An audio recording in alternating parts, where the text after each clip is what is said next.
예. 자, 사무엘서 사사기까지 이야기가 끝났어요. 이제 사사 시대를 마무리 짓고 사무엘은 사사 정말 마지막으로 하는 마지막 사사인데 사사로서의 직무만 감행한 게 아니라 재판만 한 게 아니라 민족 전체를 하나님 앞에 이끌어내는 그런 역할을 하는 거죠. 이 사무엘서의 정말 전반적인 이야기는 보면 사무엘 상하는 한 권으로 되어 있어요. 그래서 정확하게는 사무엘서라고 이야기하고 있어요. 근데 이 저자는 좀 이렇게 비교와 대조를 통해서 하나님이 하시고자 하는 이야기를 명백하게 드러나고 있는 거예요. 자, 보면 신정 통치 기간이었던 사사 시대하고 왕정 통치 기간이었던 왕들이 세워진 시대 얘기가 이제 이 사무엘서에 나오는데 그 신정 통치의 엘리 가정, 하나님 아버지 앞에 제대로 사사 역할을 못했던 엘리 가정과 하나님 앞에 사무엘처럼 제대로 하나님 앞에 서 있는 사람들의 이 두 가정을 이렇게 아주 교묘하게 비교하고 있어요. 그래서 엘리의 자녀 양육과 사무엘 엄마인 한나의 자녀 양육과 그다음에 엘리의 자녀들이 어떻게 하나님을 섬겼느냐와 사무엘이 어떻게 하나님을 섬겼느냐를 아주 분명하게 대조를 이루고 있게 기술하고 있고요. 그다음에 이제 왕정 통치로는 사울왕과 다윗 왕을 비교하고 있어요. 굉장히 가까이 비교하고 있어서 사울 이야기보다 다윗 이야기를 좀 더 길게 기술하고는 있는데 이 두 왕의 차이가 무엇인지를 찾아내는 게 이제 우리가 봐야 되는 이 사무엘서에서의 시야예요. 여러분 보면 엘리하고 사울은 끝에 어떻게 되죠? 엘리 제사장과 사울은 끝에 그 집안이 다 죽죠. 예, 그냥 그 집안이 거의 다 자손까지 다 죽는 걸로 끝이 나고 사무엘과 다윗은 특히 다윗은 내가 더대로 너한테 왕을 맡길 거야라고 얘기할 정도로 하나님이 그 길을 어떻게 하냐면 보존해 가시는 이야기가 나와요. 그래서 이 사무엘 전체에 통해서 하나님과 이 성경 저자가 우리에게 하고 싶은 이야기가 뭐냐면 누가 하나님 손에 이끌려서 살아가고 하나님 앞에 그 길이 보장되어 있고 어떤 자가 멸망의 길로 가서 산산이 쪼개지는지를 봐라. 그래서 너희들 어떻게 해라? 잘 분별하고 너도 사무엘처럼 다윗처럼 살아라 라는 메시지가 전체 깔려 있는 거예요. 그래서 역사서는 하나님의 율법을 지키는지 안 지키는지를 기술한 거라 그랬죠. 그럼 지킨 자는 어떻게 된다 얘기를 스토리텔링으로 하고 있는 거야. 지키지 않은 자는 어떻게 된다를 스토리텔링으로 얘기하고 있는 거예요. 성경은요 한 가지 주제를 가지고 규명을 할 때가 있어요. 규범으로 이렇게 살아라 저렇게 살아라 마치 설교 시간에 해준 것처럼. 근데 또 성경은 어떠냐면 모범적인 이야기를 해줘요. 그래서 여러분 설교자가 설교를 했어도 이렇게 내가 저렇게 해야지 하고 마음을 먹지만 실제로 내 옆에서 목자가 그 삶을 살아가는 것을 보면서 내가 배우는 것도 되게 크죠. 그러니까 지금 그 이야기인 거야. 이 성경 이야기는 규범도 이야기해주고 모범도 이야기해주면서 다 어떻게 음으로 양으로 너희의 삶에 하나님을 드러내거라 라고 이야기하고 있는 거예요. 그래서 그런 자가 어떻게 복을 받는지에 대해서 지금 사무엘서에서 전체적으로 쓰고 있어요. 우리 사무엘상 1장부터 한번 볼게요. 자, 하나님이요 삼손을 거의 실패작이었어요. 하나님이 삼손을 나시린으로 만들었는데 실패했거든요. 하나님 가서 나시린으로 만들 거야. 아기를 가지면 나시린으로 키워 이랬는데 실패를 했거든요. 그러니까 하나님이 이번엔 작전을 좀 바꾸셔서 사람이 나시린 서원을 하게 하는 장면이 1장에 나와요. 한나라는 여자가 있었는데 그 여자가 이제 남편 하나에 아내 둘을 둔 거죠. 그래서 1장 1절 보니까 에브라임 산지에 엘가나라는 사람이 있었는데 2절에 보니까 두 아내가 있었어요. 예, 이거 원래 이제 합법적이지 않은 거예요. 레위 지파가 이렇게 하는 게. 그래서 두 아내가 있었는데 이 남편이 한나를 너무 사랑해가지고 5절에 보니까 갑절이나 이 한나에게 뭔가를 주는데도 제사할 때 제물도 너는 갑절이나 하나님께 드리라고 하는데 한나의 늘 가슴 아픔은 임신하지 못하게 하는 거예요. 그러니까 여호와께서 임신하지 못하게 한 여자가 있는 거예요. 그게 6절에서 반복되죠. 여호와께서 그에게 임신하지 못하게 해서 하는데 그것뿐만 아니라 적수인 불이 나가 막 불을 때우는 거죠. 여러분 임신하지 못한 것도 너무 슬픈데 어떤 마음으로 가질 수 있죠? 하나님 그냥 주신 대로 감사하며 살겠습니다. 이럴 수 있는데 늘 어디를 태워. 늘 염장을 지르는 여자를 옆에 붙여놓고 한나로 하여금 뭐 하게 하는 거예요? 기도하게끔 하는 거예요. 예. 여러분 이게 남의 이야기일 때는 그래 그것도 복이지 이러죠. 여러분 이게 여러분의 이야기가 될 땐 달라져요. 기도할 수밖에 없는 코너로 몰릴 때 너무 지치고 피곤해요. 진짜. 근데 한나가 지치고 피곤하고 아주 정말 내가 이 한이 어떻게 할 수가 없어가지고 어디로 가서 성전에 가가지고 무릎을 꿇고 막 기도를 하는데 얼마나 정신없이 넋나가서 기도를 했냐면 이 제사장 눈에 술 취한 여자인 거야. 제가 생각할 때는 막 좌우로 흔들고 콧물 흔들면서 입만 이랬을 것 같아. 막 얼마나 속을 막 이렇게 쥐어 뜯으면서 지금 너무 오랫동안 그러니까 왜 남편이 이 한나만 사랑해가지고 불이 나가 더 괴롭혔죠. 그래서 이제 그 마음이 괴로워서 여호와께 기도를 하는 내용이 11절이에요. 서원하여서 만군의 여호와여 만일 주의 여종의 고통을 들으시고 나를 좀 기억해주고 여종을 잊지 아니하며 여종에게 아들을 정말 주면 내가 평생에 그의 머리에 삭도를 대지 아니하겠나이다. 이게 무슨 서원이에요? 나실인 서원을 하는 거예요. 드디어 하나님이 원하는 기도를 빵 하고 터뜨리는 거죠. 자, 한나도 아들이 없고요. 하나님도 쓸 사람이 없었어요. 여러분 이게 한나와 하나님의 마음이 이렇게 교차되는 부분이에요. 그래서 그래 나도 쓸 사람이 없는데 한나야 네가 좀 애를 낳아서 내가 좀 쓸 수 있도록 어떻게 다오? 좀 키워다오. 경건한 여자를 만나서 삼손을 낳았거든요. 근데 제대로 안 된 거예요. 그래서 이 한나를 통해서 하나님이 서원하게 하고 한나가 자기가 서원했기 때문에 정말 정신이 바짝 차려서 길렀던 것 같아요. 예. 그래서 한나가 그렇게 말을 하는데 13절에 속으로 말하니까 말이 안 나오니까 입술만 움직이니까 엘리가 야 추한 줄을 생각을 해가지고 가가지고 야 네가 언제까지 그렇게 취해가지고 포도주를 먹고 하나님 앞에서 이러겠느냐. 그러니까 아이고 그렇잖아요. 내가 슬퍼서 그래요. 내가 먹은 게 아니에요. 그러면서 악한 여자로 여기지 마세요. 원통함과 거부감이 많기 때문입니다. 울적울적 우니까 그냥 엘리가요. 이게 지금 충만해서 하나님이 내가 쟤한테 아들을 줄 거다라고 해서 말한 게 아니라 좀 미안하고 겸연쩍으니까 그래 그냥 이제 그만 편안히 가거라. 이스라엘 하나님이 내게 구한 것을 어떻게 하기를 원한다고? 허락해 주기를 내가 원해. 그건 뭐예요? 나도 그 소원이 들어지기를 바래 라고 이야기한 것뿐이에요. 아기를 낳을지어다 이렇게 기도해 준 게 아니에요. 그렇게 해. 그랬더니 이 한나가 그 말을 딱 받아가지고 내가 그렇게 은혜 빚기를 원해요. 예, 여러분 그 교역자의 말로 응답을 받는 게 아니라 여러분의 믿음으로 응답을 받는 거예요. 정말 그래요. 나는 믿음을 가지고 딱 얘기했는데 안 될 때도 있고요. 나는 확신이 차가지고 나는 그냥 정말 잘 되기를 바래요. 그런데 막 그 분이 그거를 확 받아가지고 한나가 이거를 받아요. 사실은 엘리를 보면요. 엘리가 제사장직으로서 감히 가히 존경받을 만한 사람이 못 돼요. 그잖아요. 기도하는 거를 술 먹은 걸로 착각할 정도로. 그리고 뒤에 보면 엘리가 정말 그런 사람인데도 불구하고 한나가 그 제사장의 말을 믿음으로 받고 드디어 임신을 해서 아이를 낳는 거죠. 근데 한나가 믿음으로 받고 안 받고를 떠나서 하나님 계획하신 것도 있죠. 예. 자, 그래서 왔는데 그 한나와 동침을 해가지고 아들을 낳는데 한나가 아이를 데리고 갔을 때 처음으로 하나님께 데리고 갔을 때 이 아이를 놓고 올 생각을 해요.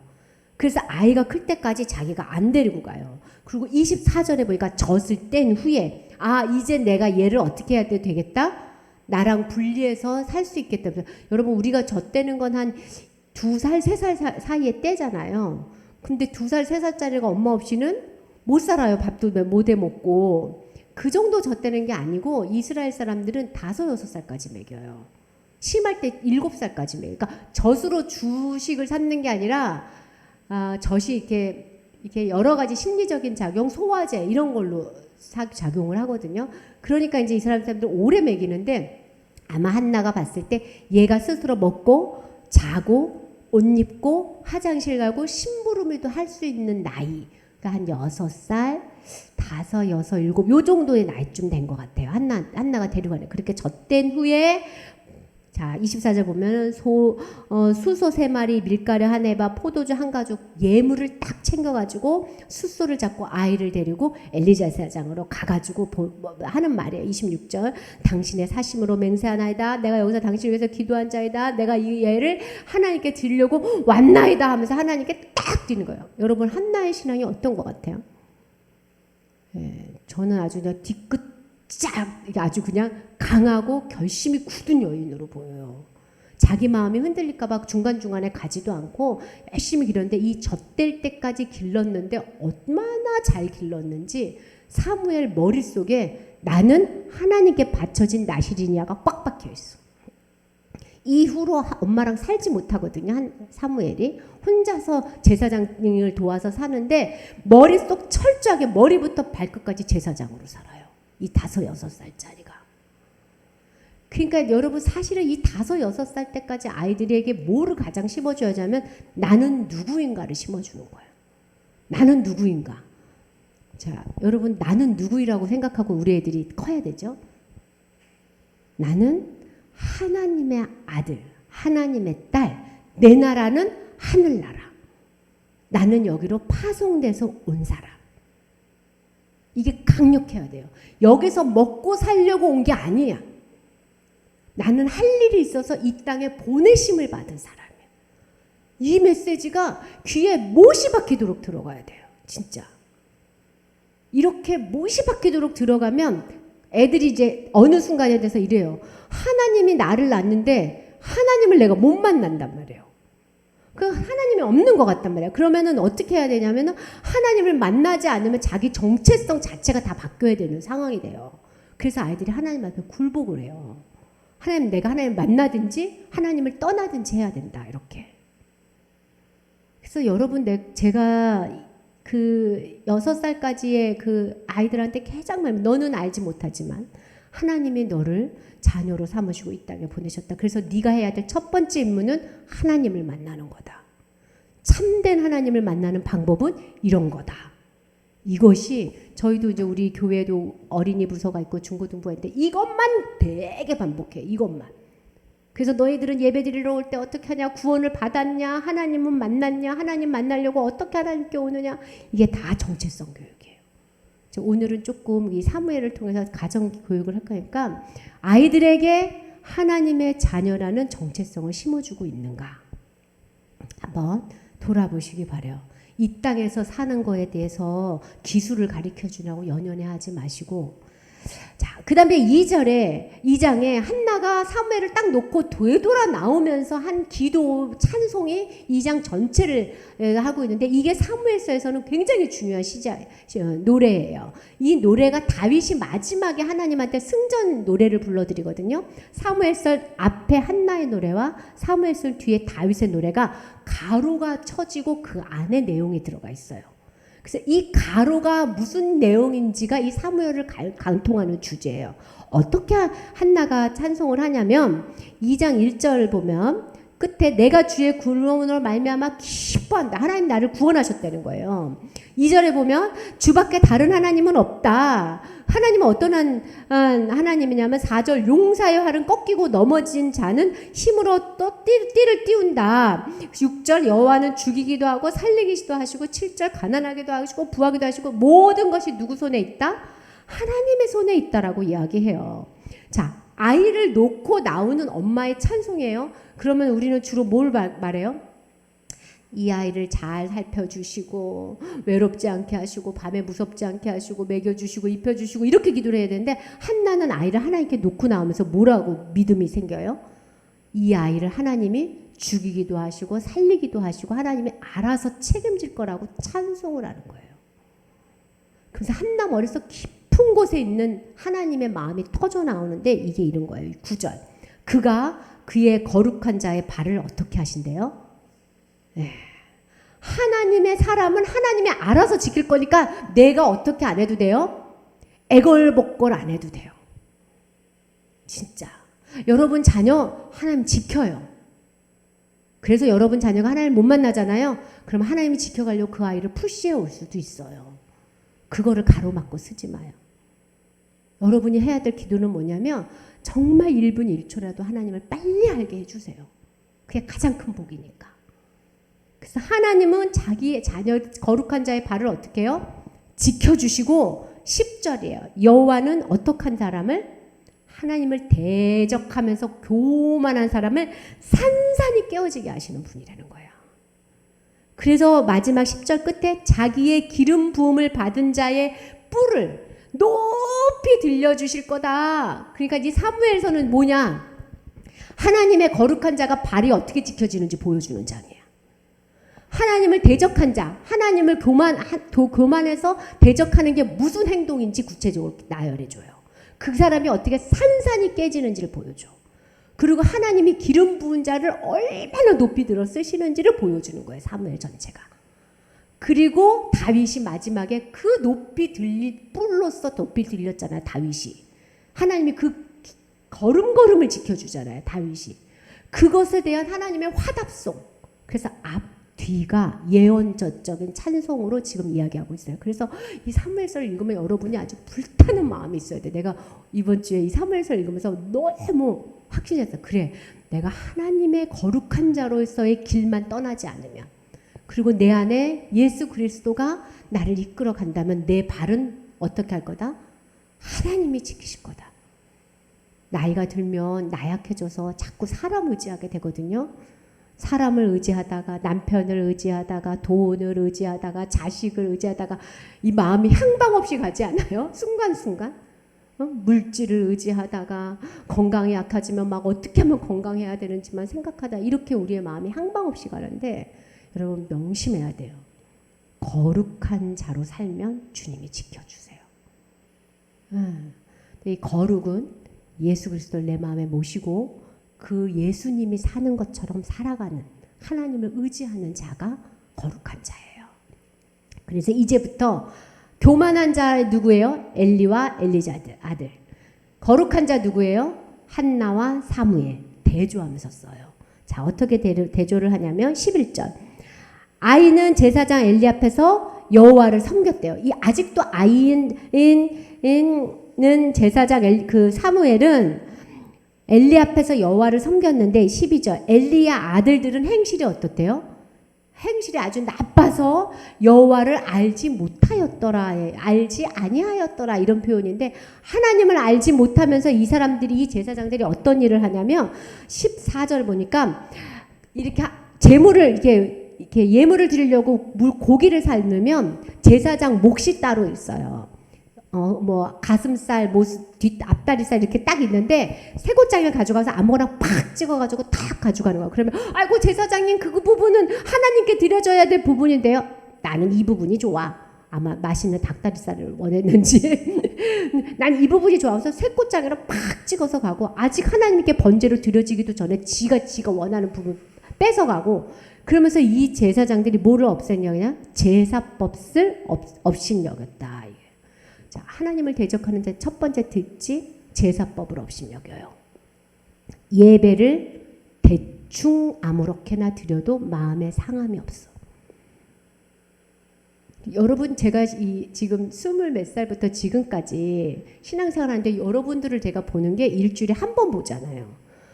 제가 어떻게 여러분의 상태를 잘 볼 수 있겠어요? 모르죠. 근데 제가 주의 깊게 보는 거 뭐냐면, 예배 드릴 때 그분들의 반응이 가장 영적 상태를 반응하는 거예요.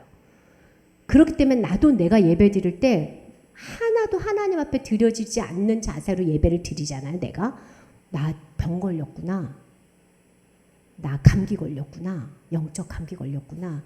내가 하나님한테 찬송을 하면서도 무감각, 기도를 하면서도 무감각, 헌금을 드리면서도 무감각, 급기야나 설교 말씀을 40분을 들었는데도 무감각. 여러분, 그것이 3주 이상 가면 여러분은 확실하게 잠든 사람이에요. 그렇게 여러분 잠들어 있으면 하나님께 심각하게 기도해야 돼요. 이 교회를 떠나야 되는 거냐? 내가 왜 이렇게 얘기하냐면 심각하게 생각하라는 거예요. 성도들은 교회를 떠날 때 되게 심각하거든요. 아니면 내가 금식을 해야 되는 거냐? 내가 지금 어디에서 틀어져 있는 거냐? 죄가 하나님과 내 사이를 가로막고 있는 건데 제사법이 엉망이 되는 거예요. 그래서 어떠냐면 마음대로 드리는 제사가 되는 거예요. 아무렇게나 줘라도 행복해, 괜찮아, 제사 드렸잖아.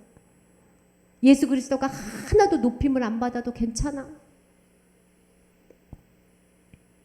그래서 하나님이 17절 끝에 이 소년의 죄가 여호와 앞에서 심히 큰데 뭘 멸시했대요?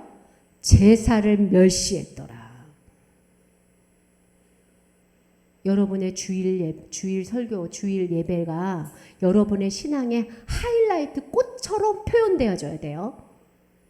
가정 예배도 중요하고 다 중요한데 대예배 때 하나님을 경외하기로 모인 사랑 성도들이 모여가지고 하나님 앞에 이렇게 정장을 입고 딱 찬양하는 거잖아요. 그때 내 마음이 하이라이트가 가장 중요한 순간이 되어서 하나님께 꽃처럼 피어나야 돼. 꽃으로 하면 꽃술이에요. 그 예배가. 여러분이 제가 여러분한테 얘기하는 건 거룩한 자의 첫 예배가 살아있는 자.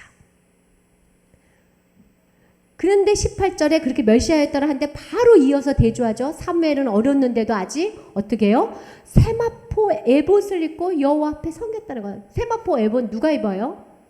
제사장. 얘가 왜 여호와 앞에서 섬겼다라만 안 하고 세마포 에봇을 입었다는 표현이 있냐면 제사장적 자기, 여기 우리 녹화 시작했어요? 네, 제사장적 자기 정체성이 분명한 상태에서 하나님 앞에 예배드렸다는 거예요. 이 옷은 신분을 상징해요. 그래서 탕자가 돌아왔을 때 옷을 갈아입혀라 하잖아요.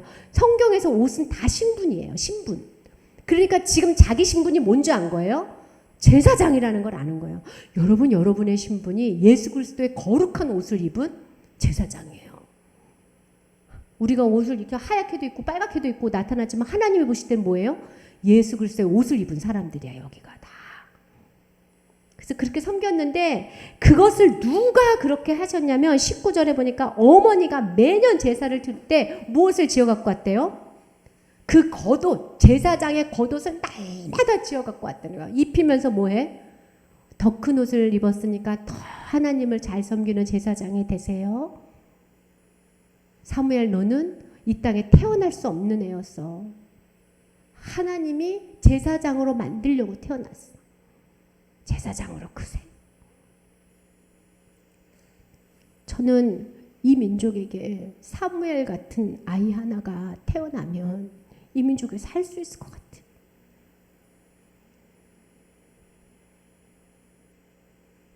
정말로 그런 마음으로 저는 애들 홈스쿨 하면서 애들을 길렀는데 내가 기른 것도 부족했고 애들이 그것에 어떻게 반응했는지도 모르는데 사실은 참 잘 컸음에도 불구하고 사무엘에 비해서 좀 아쉬워요. 그래도 맨날 이렇게 보면 무슨 일상이 있으면 하나님이 나에게 원하시는 건 뭔지 생각하는 애들로 커준 것만으로도 너무 감사한데, 그렇다고 또 우리 따님이 어제 오셔가지고 엄마, 나는 엄마를 닮았어요. 그래서 왜? 그랬더니 주의 일을 할까 봐요. 그런데 갑자기 심장이 쿵 떨어지는 거 있죠. 안 왔으면 좋겠는 거 있죠. 내 마음에. 왜냐면 내가 너무 힘들어. 왜 하나님 부르시다? 그랬더니 아니, 세상에서 가치 있는 일이 그거 같아요. 이러니까 맞긴 한데 여러분, 주의 일은 교육자만 되는 게 아니니까 여러분 아이들도 우리 모두도 주의 일 하다가 갑시다. 네. 그렇게 해서 했는데 하나님이 은혜를 베푸셔서 21절 끝에 보니까 새 아들과 두 딸도 낳게 해주시는, 한나한테 아들을 받아가시고 하나님의 은혜 베풀어서 더 많은 아들을 하게 해주셨어요. 근데 이제 엘리 제사장 아들들이 제사만 어기는 게 아니라 제사를 어기면 반드시 성률례도 깨지거든요. 22절 끝에 보니까 수종 회막문에서 수종들은 여인하고 동침을 해요. 그리고 그걸 모든 백성들이 알아. 그래서 드디어 엘리 제사장 속 뒤에까지 들어가요. 그러면 이제 엘리 제사장이 어떻게 되면 아들들을 혼내야 돼. 그래서 혼낸다는 게 24절이야. 내 아들아, 그리하지 마라. 내게 들리는 소문이 좋지 않도다. 너희가 여호와의 백성 앞에서 범죄한다. 사람한테 범죄하면 하나님이 심판하겠는데 만일 사람이 여호와께 범죄하면 누가 그를 위해서 간구하냐. 제발 제발 들어라 했더니 그들이 자기 아버지의 말을 듣지 아니하고 한 아버지의 말을 완전히 무시했으므로 하나님이 너 이제 그만 살아야 되겠구나. 죽이기로 결심하는 거예요. 왜? 이 두 제사장의 죄가 민족 전체를 망치고 있어요, 지금. 그런데 또 대조를 이루어서 25절 사무엘은 어떻게 된대요? 점점 자라서 여호와 사람 앞에 은총을 입었더라. 두 개를 기가 막히게 대줘요. 거룩한 자의 하나님의 인도함과 자라가심, 대적하는 자의 산산이 부서짐. 근데 하나님은 정말 자비로우세요. 매를 때리기 전에 몇 번의 경고를 해요. 엘리 제사장이 이렇게 했는데 애들이 말을 안 들으니까 다시 엘리 제사장한테 하나님의 사람들을 보내줘요. 그게 이제 27절이에요. 하나님의 사람이 엘리에게 와서 여호와의 말씀을 전하겠습니다 하고 하는 말이 28절. 이스라엘 모든 지파에서 내가 그를 택하여, 뭐냐면 레위 지파를 택해서 내 제사장을 삼아가지고 모든 화제를 네 조상의 집에 주게 했는데 네가 어찌하여, 엘리 제사 제목이 이거예요. 내가 내 처소에 명령한 내 제물과 예물을 밟으며 네 아들들을 나보다 더 중히 여겨 내 백성 이스라엘이 드리는 가장 좋은 것으로 너희를 살찌게 하느냐. 자, 제사를 드렸는데 누구를 위한 제사를 드려요? 니네들을 위한 제사를 드리느냐. 자, 예배 드리러 올 때 누구를 위한 예배를 드리는지 살피셔야 돼요. 여러분이 분명히 은혜를 받았는데 삶이 안 바뀌는 거는 감동을 받은 거지 은혜를 받은 게 아니에요. 기가 막힌 감동은요, 오케스트라 음악을 들어도 들어요. 여기 음악 쫙 있고 좋은 설교, 아주 멋진 예배를 드리고 왔는데 내가 너무 마음이 스트레스도 풀리고 마음이 참 좋아, 은혜 받은 것 같아. 근데 매주 그대로 있어. 그건 은혜가 아니고 감동이야. 감정이야, 감정. 그것은 나를 위한 예배예요. 내가 예배를 드리고 나서 내 생각과 내 마음과 내 가치관이 딱 전환되는 하나님을 향해. 네가 어떻게 나보다 아들을 중요하게 여겨서 내 예배로, 내 제사로 네가 배불러 하면서 혼이 났어. 너를 살찌게 하느냐? 그래서 30절, 그러므로 이스라엘 하나님 나 여호와가 말하여 내가 전에 네 집과 네 조상의 집에서 영원히 행하랴. 내가 영원히 너네 제사장 해줄게 했으나, 이제 하나님 바꿔요 말을. 이제는 내가 말하노니 결단코 그렇지 않을 거야. 나를 존중히 여기는 자를 내가 존중히 여길 거지. 나를 멸시하는 자를 내가 경멸할 거야. 누가 할 말이 있어요?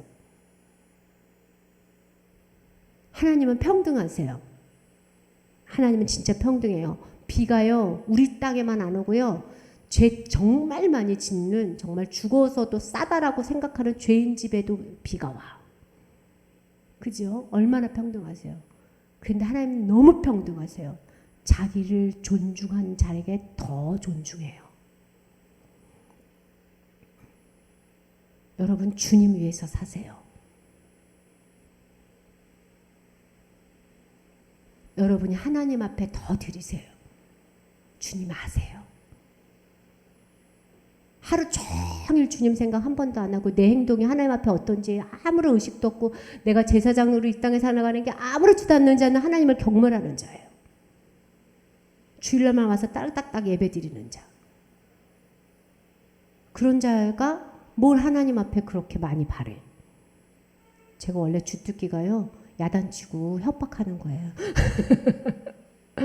안 그러려고 그랬는데요, 본문에서. 그래서 저를 싫어하는 사람들이 있어요. 그래요. 여러분의 뿐만 아니라 저한테도 하는 말이에요. 자, 사무엘서는 존중하는 자, 거룩한 자를 어떻게 대하지는지, 멸시하는 자, 대적하는 자를 어떻게 부셔버리는지를 보여줘.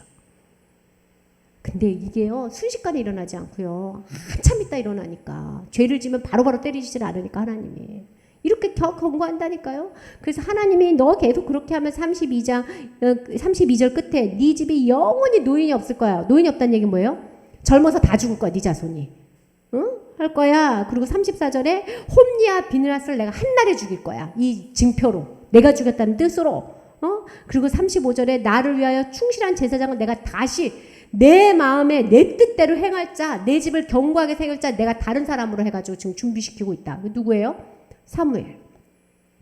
그러면서 너가 그 사람한테 36절 끝에 보니까 내게 제사장 직분을 하나를 맡겨서 내게 떡조각을 먹게 하여 주소서. 네가 제사장 직분이 네 먹고 사는데 긍긍해서 어쩔 수 없이 구걸하면서 제사장 직분하게 할 거야 라면서 하나님의 엄한 심판이 내리거든요. 그 뒤에 엘리가 어떻게 해야 돼요? 아들을 불러다가 제사장 의복을 베끼고 자신도 의복을 베끼고 내려가서 살았더라. 근데 갈 데도 없어. 사실은 엘리 제사장이 그런 식으로 어떤 행동을 했어야 되는데 아무런 변화가 없어. 그러니까 이제 3장에 나오는 거예요. 아이 사무엘이 엘리 앞에서 여호와를 섬기되 또 얘기해. 하나님이 야 사무엘 봐라. 그러니까 지금 이때는요 하나님이 엘리 제사장을 해치워도 마음이 괜찮아. 누가 있어요? 쓸만한 애가 하나 있는 거야.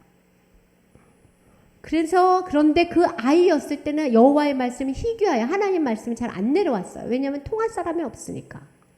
그래서 희귀하여서 이상이 잘 보이지 않았는데 2절 보세요. 엘리의 눈이 점점 어두워서 잘 보이지 못한다. 이게 무슨 뜻이겠어요? 제가 삼손의 눈 얘기했죠. 성경에서 눈 하면 뭘 상대하면 돼요? 하나님을 보는 것이 약해졌다 이렇게 보시면 돼요. 굳이 이 말 안 써도 되잖아요. 그냥 엘리가 늙었더라 이렇게 안 쓴 거야. 그래서 눈이 점점 어두워졌어? 아이고 눈이 있으나 어두워졌구나. 예수님이 말한 눈이 있어도 보지 못하는 사람이 됐구나. 더 어두워져서 자기 추워서 이렇게 누워서 잠만 자는 거예요. 영적인 상태도 살짝 표현하고 있는 거예요. 그런데 3절에 하나님의 등불이 아직 꺼지지는 하나님은 지금 계속 사람들한테 얘기하고 있어요. 사무엘은 여호와께가 있는 여호와의 전환에서 누워있는 거예요. 그러니까 사무엘의 살아있는 것과 엘리의 지금 죽어가는 것이 대조를 이루고 있는 거죠. 그래 우리가 너무나 잘 아는 사무엘아 사무엘아 불렀더니 사무엘이 발동해서 누가 부른 줄 알아요? 제사장이 불러가지고 제사장님 부르셨어요. 나는 너무 기특해 이 꼬마가. 그걸 한 번만 하는 것도 너무 기특한데 3번을 쫓아가잖아요. 발떡 일어나가지고. 이 인품이 대단한 거야. 여러분 자꾸 누웠는데 저 방에서 엄마 부르면 우리 뭐 하죠? 잠자는 척 하든지 왜? 이러든지. 근데 엄마 불러놓고서 왜?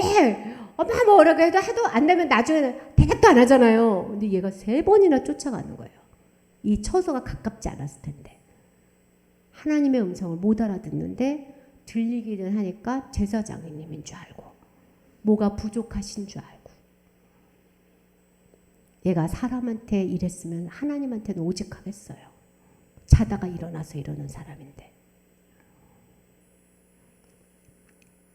그래서 하니까 누구만 알아. 엘리 제사장 너무 웃겨. 하나님이 부르는 것도 알아.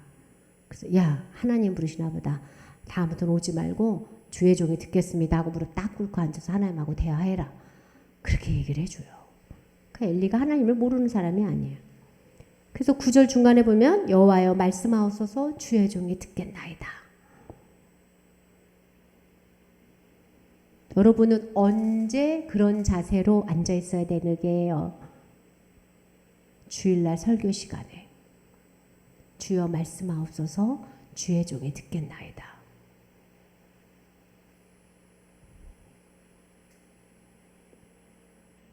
13절 내가 그의 집에 영원토록 심판하겠다고 내가 말했는데 하나님이 말하는 거야 지금 사무엘에게. 그가 아는 죄악이야. 야 엘리도 다 안다. 내가 왜 심판하는지. 이는 그가 자기 아들을 저주를 자청하되 금하지 않았어. 아무리 금해도 안 들었다고 표현하고 있는데 하나님이 볼 때는 금하지 않은 거야. 그러므로 내가 엘리 집에 대하여 맹세하기를 제물로나 예물로나 속죄함으로 아무것도 안 돼. 이제 엘리 집은 끝이야. 이 말 왜 해요? 마지막 경고하시는 거예요. 지금이라도 돌아와라. 이거 예언이 아니에요. 경고지. 그래가지고 사무엘이 그 아침에 누웠다가 이렇게 일어났는데 엘리 제사장 불러도 하나님이 뭐라 하시든지 얘기해봐라.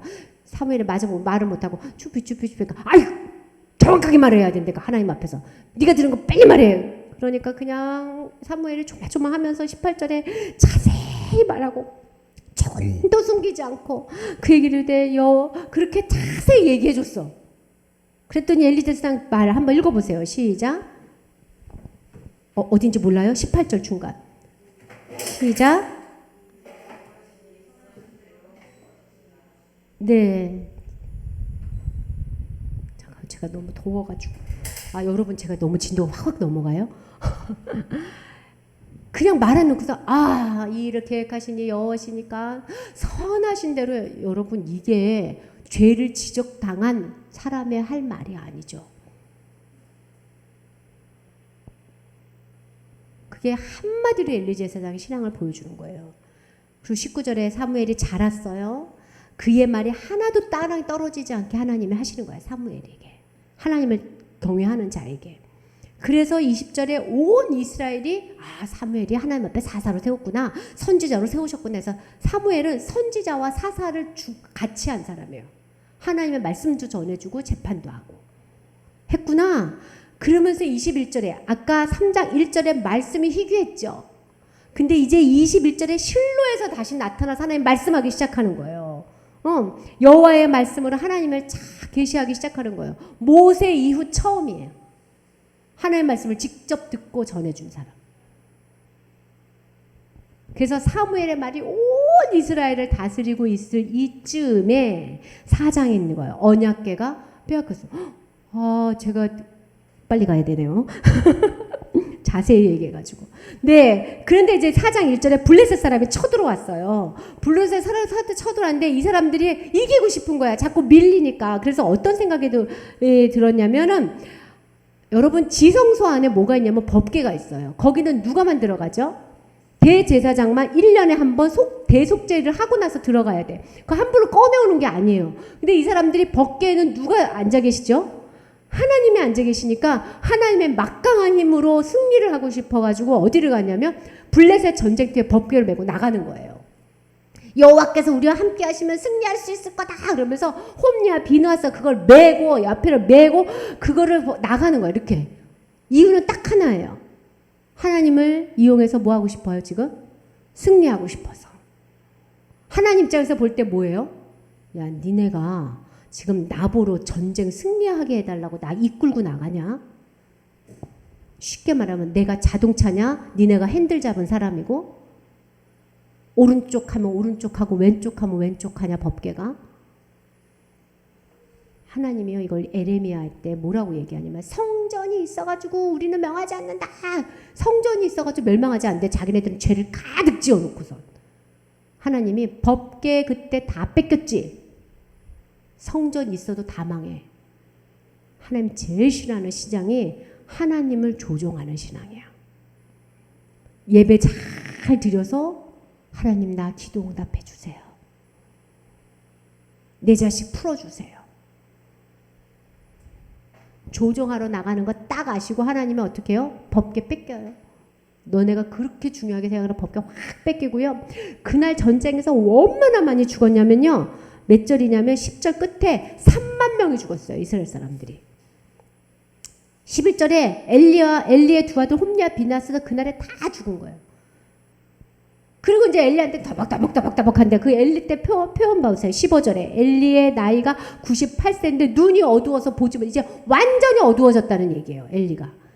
그래서 이제 가가지고 홈리와 비누아스는 죽이고 법궤는 빼앗기고요. 우리는 다 패배했어요. 하니까 그냥 엘리가 그냥 깜짝 놀래가지고 얘기 듣다가 뒤로 벌렁 넘어서 의자가 뒤로 넘어서 목이 딱 부러져서 죽거든요. 근데 그 문에 딱 부러졌는데 18절에 보면 뒤로 넘어져서 문 곁에서 목이 부러져 죽었더라. 이유가 뭐래요? 나이가 많고 비대한 까닭이라. 아까 왜 비대해졌대요? 여호와 걸로 살찌게 먹어서. 이게 다 표현이 그런 표현이에요. 그냥 뚱뚱해져가지고 몸을 가누지 못해서 죽었다 이렇게 하면 1차적인 아이야. 여호와로 살찌게 먹더니 지가 비대해졌구나. 영적으로 비대해지지 마시기 바래요. 어떤 분이 저한테 그러더라고요. 어떤 전도 집사님이 너무 성경도 많이 알고 기도도 너무 많이 하고 다 잘한대. 그래서 제가 그랬어요. 그 다음에 그래서 교회를 위해서 뭐 해요? 아무것도 안 한대.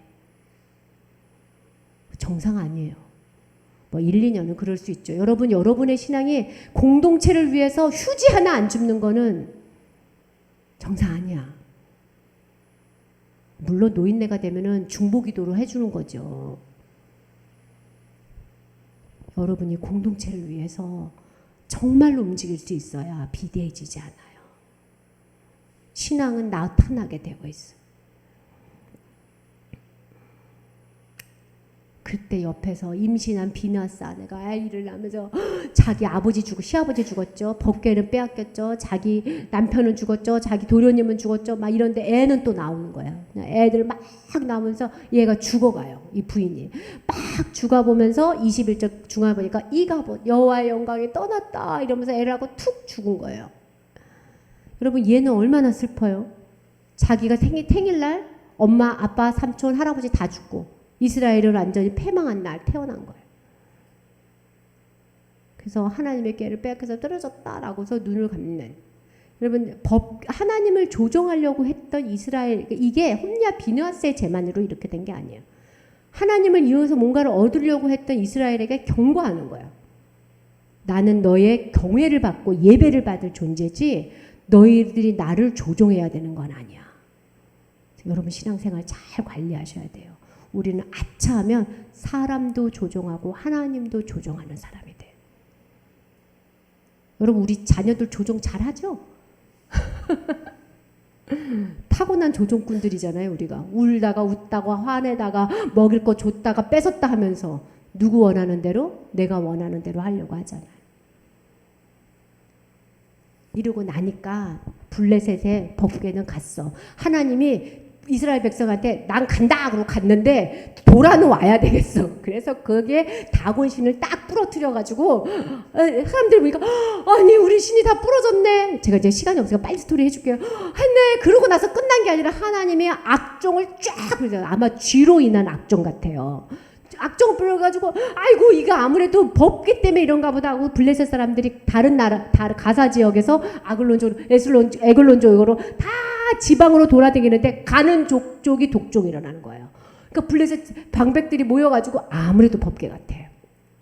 여호와의 신이 자기 나라 돌려보내라는 것 같아. 야 그거 아니면 어떠지? 야 그럼 우리 좋은 수가 있어. 어떻게 할까? 하다가 법궤를 수레에 담았는데 애기 난 암소 2마리를 태우는 거야. 그리고 애기는 저쪽 반대로 놔두고 암소 2마리는 여기다가 세워가지고 애기가 울잖아요. 젖을 먹어야 되니까 소가 모성애가 강한 짐승이에요.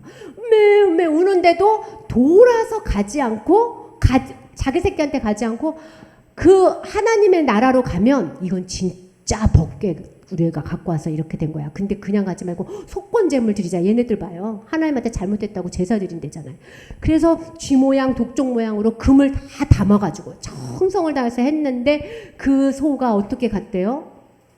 한 길로 벳세베스로 한 길로 음메 내 자식 놓고 가는 거야. 누구만 대개도 말을 안 들어.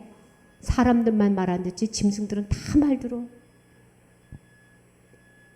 그래서 12절 벳세메스 길로 바로 행하여 암소들이 데려오러 갈 때에 울고 자식 놓고 가니까 자로도 우로도 치우치지 아니하여서 거기까지 들어가는 거야. 벳세베스 사람들이 수레에 법궤가 오니까 깜짝 놀라가지고 야 법궤가 왔다. 일단 하나님께 예배드리자 그래가지고 그 잡아온 암소를 잡아가지고 번제로 하나님께 드렸는데 이 사람들이 늘 궁금한 거예요. 지성소에 있었던 법궤가. 여러분 궁금했다고 쳐다보면 돼요 안 돼요? 안 돼요. 하나님의 존재를 그렇게 대하면 안 돼요. 그래서 하나님 저때를 쳐다봐서 19절 여호와의 궤를 들여다보니까 그냥 확 쳐가지고 70명이 그냥 그 자리에서 5만 70이래. 어떤 사번에는 5만이 붙어있는 거예요. 응? 백성들이 막 울어서 아이고야 무섭다 그래가지고 아비나답의 집에 가가지고 거기다 제사장 해가지고 그냥 실로로 이사도 못했어. 원래 실로에 있던 게. 그래서 그냥 거기에 그냥 마냥 있었는데 2절에 보니까 7장 2절 보니까 20년 동안 그냥 거기다 내비두는 거예요. 법궤가 어디에 있는지 아무도 관심이 없어. 이 관심이 누구한테 생긴 거예요? 처음으로 다윗에게 생긴 거예요. 근데 이제 7장 3절부터 보면 사무엘이 이스라엘 온 족속에게 말하는데 너희가 진심으로 여호와께 돌아오려거든 이방신과 아스타주가 너희의 마음을 중에서 너희의 제거하고 너희 마음을 여호와께 향하여 그만 섬겨야 된다. 그러면서 그 사무엘이 그거를 해요. 설교를 해. 그래서 4절에 이스라엘 자손이 바알과 아스다롯을 제거하고 여호와만 섬기기로 해. 그래서 미스바에 모여가지고 6절에 보니까 여호와 앞에서 종일 금식하고 집회를 했어요. 근데 성도들이 미스바에 모였다고 하니까 누가 쳐들어와요? 7절에 블레셋 사람들이 뭐야? 쟤네들 전쟁하려고 모인 거야? 하면서 듣고 쳐들어오는 거예요. 자, 여러분 블레셋과의 전투 바로 전에 있었어요? 없었어요? 있었잖아요. 법궤 벗긴 전투가 블레셋과의 전투죠. 그 전투 때 뭐 들고 나갔어요? 법궤 들고 나가서 승리하려고 했죠. 그랬다가 아주 깨갱하고 망했죠. 이 전투 블레셋 또 쳐들어왔어요. 이 전투는 법궤 안 없어요. 근데 이 전투가 대승을 거둬요. 어떻게 대승을 거두냐면 10절에 보니까 여호와께서 중간에 블레셋 사람에게 큰 우레를 발하여 어지럽게 해서 이스라엘 사람들 앞에 패하게 했어요. 막 우레를 막 다다다다다다 보내고 막 돌을 떨어뜨리고 그러신 거 하나님이 전쟁 해준 거야. 법궤 없어도. 어떻게 해서 블레셋 전투는 이겼어요? 마음과 뜻을 다해서 하나님만 섬기니까 이기게 된 거야. 사무엘이 했던 것이 하나님이 이 승리를 갖고 올까요? 여러분, 우리가 승리를 위해서 법궤를 가져올 때는 패망하지만 내 안에 이방 신을 다 제하고 어떻게든지 날마다 하나님에서 그렇게 하나님을 생각하고 살다 보면 어느 날 내 전쟁인데 하나님이 다 우레를 발해서 이기고 있어요. 어떨 때는 그렇게 해주는데도 몰라요. 내가 무둔해서. 수많은 어려움과 사고를 하나님이 다 알아서 해주시고 계시는 거예요. 그래가지고 처음으로 쫓아가가지고 승리했어요. 처음으로 쫓아가가지고 막 승리해가지고 어디까지 세웠냐면 12절에 보니까 미스바와 센 사이에 세워가지고 여기까지 우리를 도우셨다. 에베네셀이다. 하고서 막 돌을 생각. 여러분, 우리는 자꾸 이런 돌, 법궤 이런 걸 생각하는데 하나님은 아니야. 마음과 뜻과 정성을 다해서 나를 사랑하느냐. 그게 경외야. 그 경외를 보는 거예요. 그래서 13절 끝에 여호와의 손이 사무엘 사는 나둑에 블레셋 사는 동안에 블레셋 사람 손을 막으니까 평안해져. 사사의 직분을 온전히 감당하잖아. 평안이란 단어가 나와서요. 정체성을 바로잡은 아이 하나가 엄청난 민족적인 회개를 가까우게 하고 하나님 앞에 복을 받게 하는. 오늘 너무 늦어질 것 같은데. 자, 위에 있는 사람들은 어떤 사람 같아요? 여호와를 경외하고 거룩한 자. 밑에 있는 사람들은 하나님을 대적하고 자기 마음대로 사는 사람들. 이 이야기를 하나님이 계속하고 있는 거예요. 우리에게 뭐라 그래요? 위에 쓸래 아래 쓸래. 요즘은 위에 쓴다고 해가지고 또 엄청나게 하나님 말씀대로 산다고 말씀 보고 기도하고 막 그걸 신율법주의라고 그러거든요. 이 위에 있는 사람이 말씀 보고 기도하고 도덕적으로 잘 살고를 얘기하는 게 아니에요. 다 같이 따라해요. 여호와를 의지하는 자.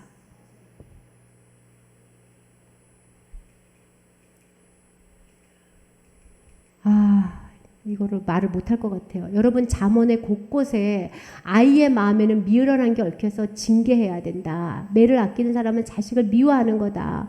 훈계를 좋아하는 자는 지식을 좋아하지만 징계를 싫어하는 사람은 짐승과 같다. 아이들 마음속에 누가 야단을 치는 거에 대해서 감사히 받을 수 있도록 키워내야 돼. 전 이 잠언 12장 1절을 되게 많이 애들한테 얘기했어요.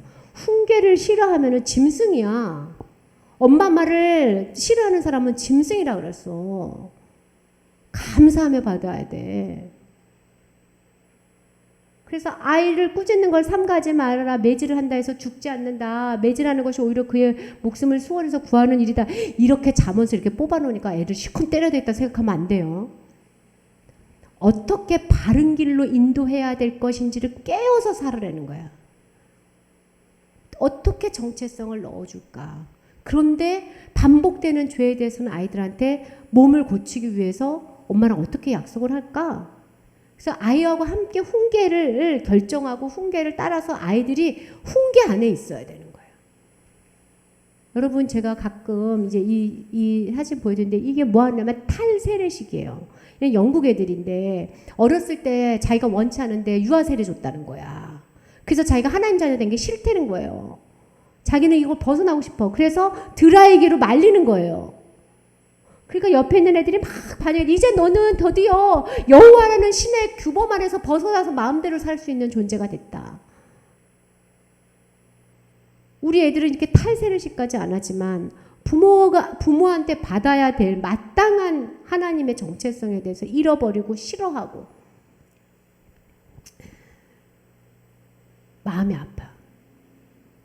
커서 그렇게 하는 건 어떻게 할 수가 없어요. 기도 외에 할 수 있는 게 없어요. 그러나 저는 또 하나 믿는 건 뭐냐면 하나님이 부르시는 자는 어떻게든지 불러주니까 무릎 꿇고 기도할 수밖에 없고 아직은 기회가 있는 아직은 말을 들을 수 있는 나이의 부모님들은 하나님 앞에 이 일을 가장 최우선으로 그러려면 여러분이 살아있어야 돼요. 그래서 사실은 제가 이 어린 엄마들이 많이 와가지고 배우고 익히고 왜냐하면 자기 영이 살아야 되는 거거든. 그랬으면 싶은데 참 바쁜 세상이에요. 예. 그러고 나서 이제 사무엘서 8장에 조금 오늘 더 할게요. 사무엘이 나이가 들었어요. 그래서 8장 1절 보니까 늙어가지고 힘에 다해서 아들들을 이스라엘로 사사를 삼았어요. 이게 이제 사사 직분을 대로 물렸다는 것보다 자기가 재판해야 될 많은 양을 아들들한테 좀 일임을 한 것 같아요. 근데 이 아들들이 좀 제대로 못했나 봐. 그랬더니 백성들이 그 아들들이 제대로 못해요. 이기 정도로 끝나는 게 아니라 5절에 당신은 늙고 당신의 아들들은 당신의 얘기를 따르지 않고 모든 나라와 같이 우리에게도 뭘 달래요 갑자기? 왕을 달래. 이게 이유가 될 수 않거든요. 원래는 다른 나라를 이끌어와야 될 이스라엘이 이제는 누구를 같이 되고 싶대요? 다른 나라와 같이 되고 싶다는 거예요. 그래서 왕을 달라고 하니까 사무엘이 너무 마음에 그게 무슨 말인지 사무엘은 알아. 그게 어떻게 하나님이 왕이신데 얘 사람들이 사람 왕을 달라 하지? 그랬더니 7절에 하나님께서 백성들이 너한테 한 말이 아니야. 그들이 너를 버린 게 아니야. 나를 버린 거지. 자기들의 왕이 되지 못하게 하라고 나를 버린 거예요. 그래서 여러분 우리가 사람한테 하는 말을 하나님이 들어요. 나는 사람한테 했는데 하나님은 너 나한테 그렇게 말했구나 이렇게 들어.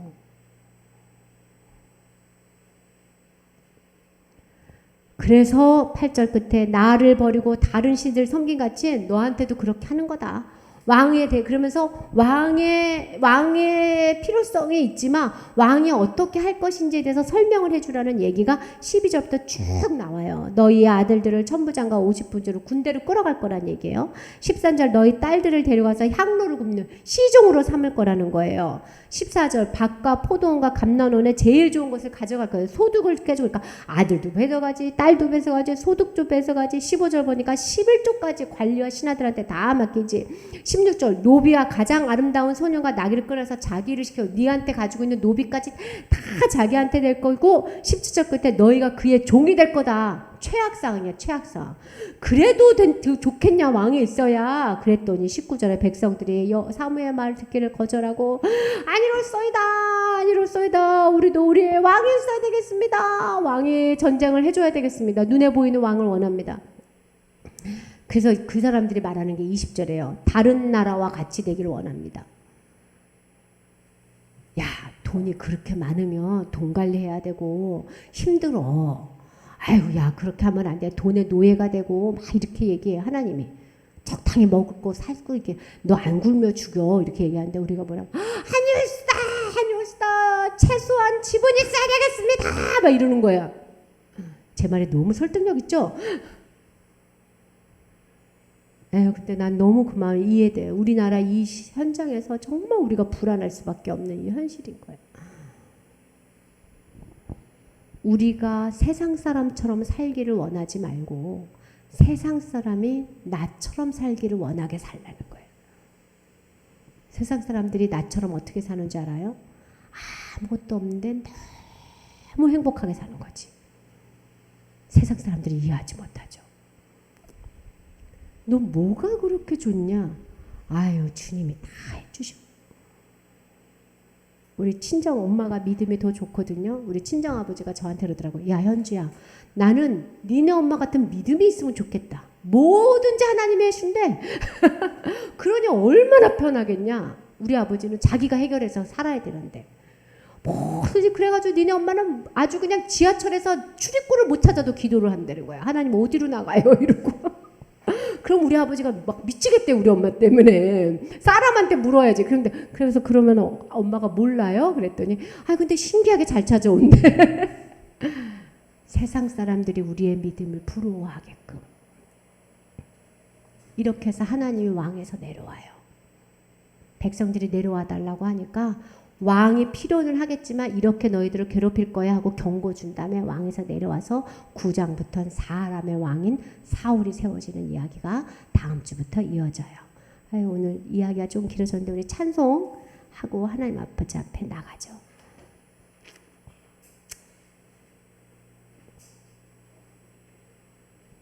주세요. 우리가 거룩한 자, 하나님을 사랑하는 자로 살면 마음이 편하고 만사가 형통되고 하나님은 그렇게 얘기하지만 실제로 우리가 살다 보면 고생스러워요. 그죠?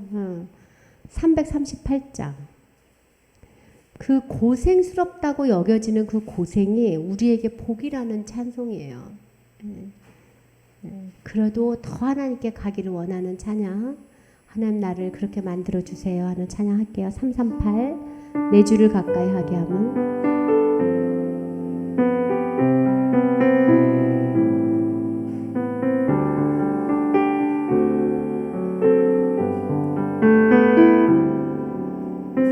내 주를 가까이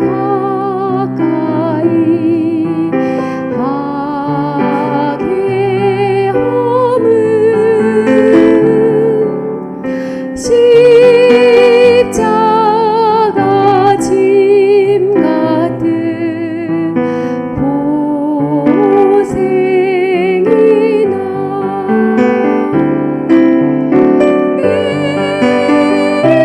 일생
거룩한 자로 주 앞에 있고 싶습니다.